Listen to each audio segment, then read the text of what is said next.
கிறிஸ்தவத்தில் முதல் இரத்த சாட்சியாக மரித்த ஒரு மிஷினரியை குறித்தும் ஒரு மிகப்பெரிய ஊழியக்காரரை குறித்தும் இந்த வீடியோவில் நான் உங்களுக்கு அழகாக சொல்கிறேன்.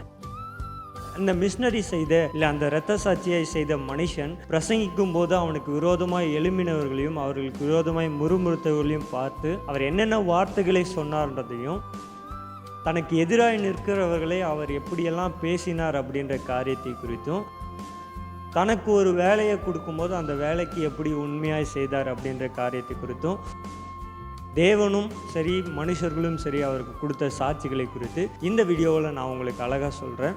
மைசெல்ஃப் ரிச்சர்ட் ஜார்ஜ் முல்லர் இன்றைக்கி ஒரு அழகான ஒரு இரத்த சாட்சியாய் மரித்த ஒரு மிஷினரியை குறித்தும் ஒரு மிகப்பெரிய ஊழியனை குறித்தும் அவர் மூலியமாக கிறிஸ்துவம் முதல்ல பரவின காரியத்தை குறித்தும் நான் உங்களுக்கு அழகாக சொல்கிறேன். வாங்க வீடியோக்குள்ளே போகலாம். இந்த மிஷினரியோட இல்லை இந்த இரத்த சாட்சியாய் மரித்த மனிதனுடைய பேர் ஸ்தேவான். இவர் வேதத்தில் முதல் இரத்த சாட்சியாய் மரித்த மனிதன். இயேசுக்கு அப்புறமாய் முதல் மிஷினரியாய் முதல் இரத்த சாட்சியாய் மரித்தவர் தான் இந்த ஸ்தேவான். இந்த ஸ்தேவானுக்கு அப்புறம் தான் ஊழியம் மிகவும் வளர ஆரம்பித்தது. அதுக்கப்புறம் தான் எருசலேமிலிருந்து ஊழியம் பிரியவும் ஆரம்பித்தது என்பதை நீங்கள் வேதத்தில் அதிகமாக வாசிக்கலாம். ஸ்தேவான் அப்படின்ற பேருக்கான கிரீக் மொழியில் அர்த்தம் என்னன்னா கிரீடம் அல்லது வெற்றி மாலை அப்படின்ற அர்த்தம் தான். இந்த பேருக்கான அர்த்தத்தின்படியே தன்னுடைய வாழ்க்கையின் முடிவில் பரலோக கிரீடத்தை நோக்கி பிரயாணப்பட்டவராய் காணப்பட்டவர் தான் இந்த ஸ்தேவான்.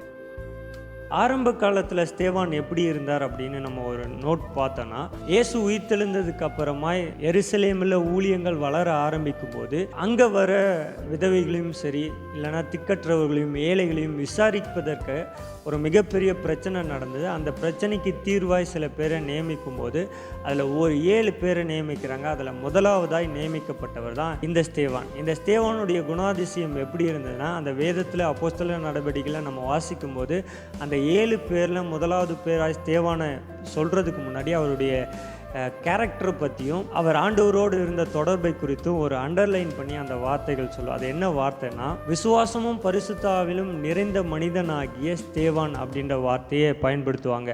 மற்ற எல்லாருமே அப்படி இல்லையானா இல்லை அவங்களுக்கான நற்சாட்சிகளும் அவங்களுடைய விசுவாசத்தையும் அவங்களுடைய பரிசுத்த ஆவியில் நிரப்பப்பட்ட காரியங்களையும் குறித்து தான் நம்ம அதிகமாக வாசிக்கலாம். அப்படிப்பட்டவர்களை தான் இந்த வேலைக்காக நியமிக்கிறாங்க. இவர்களுடைய வேலை என்னன்னா அவங்களை பராமரிக்கிறதும் அவங்களுக்கு உதவி செய்கிறதும் தான் இந்த 7 பேருக்கான வேலைகளாக இருந்தது.